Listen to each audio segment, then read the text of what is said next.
Espero que esteja tudo bem com vocês. Em nome de Jesus Cristo, nosso Senhor, Deus e Salvador. Aleluia. Espero que vocês tenham gostado do meu último vídeo, piadas sobre céu e inferno. Isso não significa que o céu e o inferno sejam piadas, mas muito pelo contrário. São piadas de cunho construtivo e que nos fazem refletir bastante sobre a nossa condição aqui nesta vida e depois dela. Agora vamos ao novo estudo. Na verdade, é uma história sobre Sir Isaac Newton. Muitos se proclamam cristãos, mas poucos sabem realmente evangelizar o seu próximo. Sir Isaac Newton foi o maior cientista do mundo no início do século XVIII, mas ele também foi um brilhante teólogo, como contarei nesta história. Isaac Newton estava em sua mansão, observando extasiado as estrelas do céu, através do seu poderosíssimo telescópio, quando foi surpreendido pela visita de um grande amigo seu, que também era cientista e professor de Cambridge, mas que não acreditava na existência de Deus. Esse amigo de Isaac Newton era um materialista e ateu convicto e duvidava de tudo que estava relacionado com Deus. Achava que a Bíblia não passava de um compilado de mentiras, anedotas, superstições e bobagens, uma coleção de tolices. Isaac Newton estava tão absorto e extasiado com o fulgor das estrelas do céu que pediu ao seu mordomo que recebesse o seu amigo, pois não queria interromper a sua observação pelo telescópio. O amigo ficou intrigado, porque Newton não queria parar de observar o telescópio para lhe dar atenção e quis entender o porquê de tanto fascínio. Então Isaac Newton chamou-o, dizendo: "Veja só, meu amigo, olhe como aquelas estrelas são esplendorosas, dá até para ver a mão de Deus em meio a tanta perfeição. E então, venha também aqui observar." O amigo se aproximou, se posicionou no telescópio e se pôs a observar. Isaac Newton, ainda extasiado por aquela visão celestial, perguntou ao amigo: "E então, meu amigo, em meio a tantas maravilhas, você pode ver a mão de Deus?" O amigo olhou e olhou pelo telescópio, sem entender nada, e aguçando mais ainda a visão, se pôs a debochar do Isaac, dizendo: "Você me faz rir, isso só pode ser uma piada.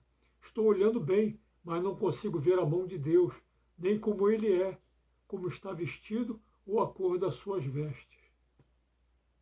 Isaac Newton ficou muito triste com o deboche do amigo, mas não desanimou. Afinal de contas, eles eram amigos desde a infância. Mas todas as vezes que ele falava sobre Jesus Cristo, seu amigo dizia que isso era tolice e defendia a teoria da evolução e o ateísmo.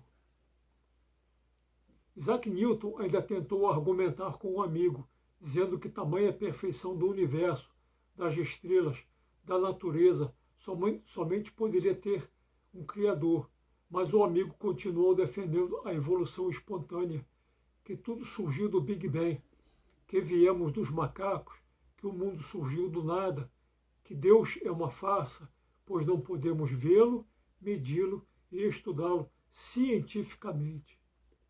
O amigo debochou mais ainda de Isaac Newton, dizendo não acreditar que um cientista da sua envergadura pudesse defender tantas baboseiras, tantas ideias tolas. Antes que a discussão aumentasse, o amigo se despediu irritado e foi embora. Isaac Newton desabou desanimado na cadeira e se pôs a meditar sobre tudo aquilo durante horas, até que ele teve uma brilhante ideia. Nessa época já existiam réplicas de globos terrestres vendendo por aí, mas Isaac Newton quis fabricar um do seu jeito, todo especial. Então ele comprou uma bola de vidro do tamanho de uma melancia e revestiu ela toda de resina. Copiando de um atlas geográfico, ele se pôs a reproduzir os contornos dos continentes, nos mínimos detalhes, colorindo-os de marrom. Depois ele cobriu os espaços intermediários de azul claro, representando os oceanos do mundo. Ele passou várias noites acordado, caprichando ao máximo naquela réplica perfeita do globo terrestre. Depois ele a colocou no centro da sua mesa de jantar. Então ele enviou uma carta ao seu amigo, convidando-o para jantar e desfazer o mal-entendido daquele primeiro dia. O amigo aceitou de pronto o convite. Quando o amigo chegou, ficou extasiado com a perfeição de detalhes daquele globo terrestre sobre a mesa de jantar. Dava para ver que o contorno dos continentes estava perfeito, tudo nos mínimos detalhes. O amigo deu voltas em torno do globo, admirando sua riqueza de detalhes. Então, encantado com aquela réplica, disse: "Que maravilha, meu amigo! Onde você arrumou esse globo terrestre magnífico? Quem foi o grande artista que o fez?" Então Isaac Newton respondeu: "Não, eu não sei quem o fez, pois está comigo há muito tempo. Ele é muito, muito antigo, pois o avô do meu pai disse que esse globo terrestre surgiu do nada, apareceu de repente, e ninguém sabe quem o fez e nem como ele apareceu." O amigo deu uma tremenda gargalhada, dizendo: "Você está me gozando, pois não estou entendendo essa estranha piada. Só pode ser isso, uma estranha piada. Onde é que você comprou isso? Qual foi o artista que o fez? Também quero um para mim." Isaac Newton, tentando manter a seriedade, insistiu em dizer: "Não, meu amigo, eu não o comprei.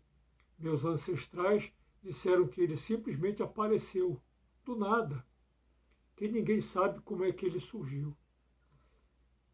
O amigo, surpreso com toda aquela situação, se negava a acreditar que aquele globo terrestre havia surgido do nada, sem ninguém tê-lo feito. Ele continuou observando em toda a volta, coçando a cabeça e torcendo a cara, tentando forçar o raciocínio e ficando mais agoniado ainda.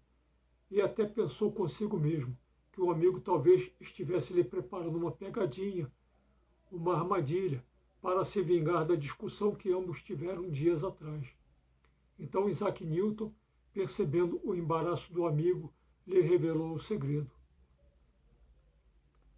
"Sim, você está certo. Fui eu mesmo que fiz esse globo e queria dar ele para você. Mas é nesse ponto que eu queria chegar, pois você se recusou a acreditar que esse globo surgiu do nada. Mas você vive insistindo, por tantos e tantos anos, que o verdadeiro globo terrestre, o planeta Terra, surgiu do nada, que ele apareceu por acaso, que ninguém o fez. Deixe-me te revelar uma coisa. A Bíblia diz que Deus criou o mundo, criou tudo o que está nos céus e na terra. Alguém, então, deve ter criado esse planeta. Você acha mesmo que isso aconteceu por acidente, que surgiu do nada?" Então, pela primeira vez, um amigo concordou com Isaac Newton, que continuou. Se Deus não tivesse criado o planeta Terra, todos os outros planetas e o universo, então nada poderia existir, correto? Você irá concordar comigo de que nada disso existiria se não tivesse sido feito por alguém. Mas para criar algo tão grandioso, seria preciso alguém mais grandioso ainda, a quem chamamos de Senhor e Deus. O amigo olhou desconfiado para o Isaac e disse: "Deus? Sou obrigado a concordar com você de que essa réplica do globo terrestre é bem pequena. Precisou de alguém muito maior e mais perfeito do que ele para ser criado, que foi você. Então a sua linha de raciocínio tem lógica, pois o universo jamais poderia ter sido criado sozinho, do nada, num Big Bang, numa geração espontânea, mas precisaria de alguém muito mais grandioso do que o próprio universo para poder criá-lo. E, se é que esse alguém existe, então merece sim ser chamado de Senhor e Deus." Enquanto o amigo de Isaac Newton foi falando, o seu rosto foi se iluminando num sorriso, como se estivesse recebendo uma revelação divina. Isaac Newton, eufórico de alegria, se pôs a pular e dançar em volta do amigo, dizendo: "É isso mesmo, meu amigo.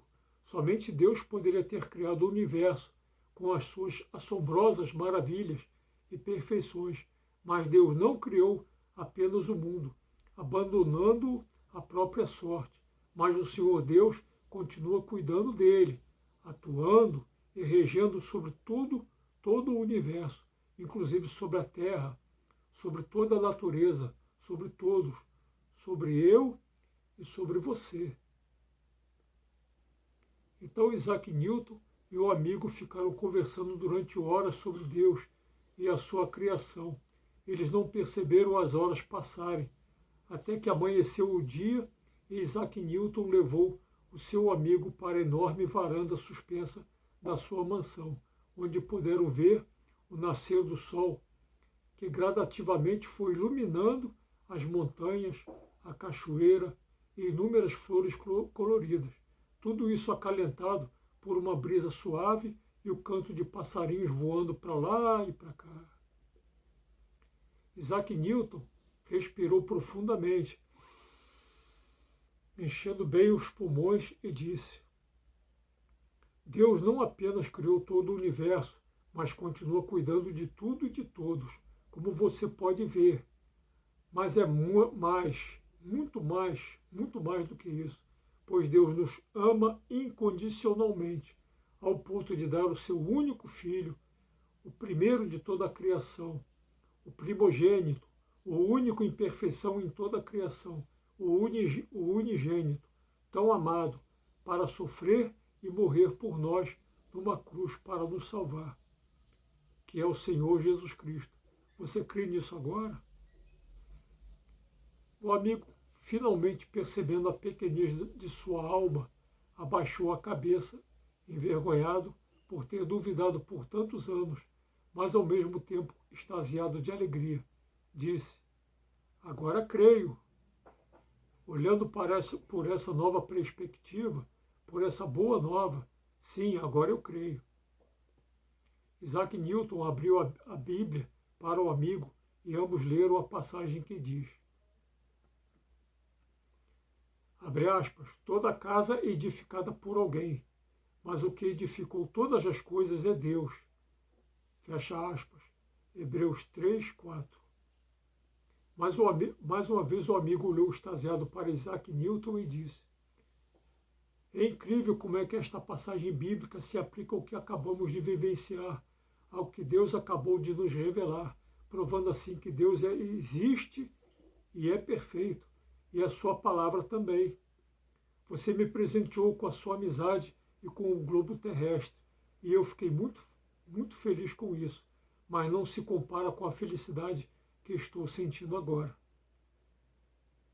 Então os três, Isaac Newton, o amigo e o mordomo, se puseram de joelhos e agradeceram a Deus em oração. Espero que vocês tenham gostado dessa história. E se gostaram, compartilhem com outras pessoas. Fiquem com Deus.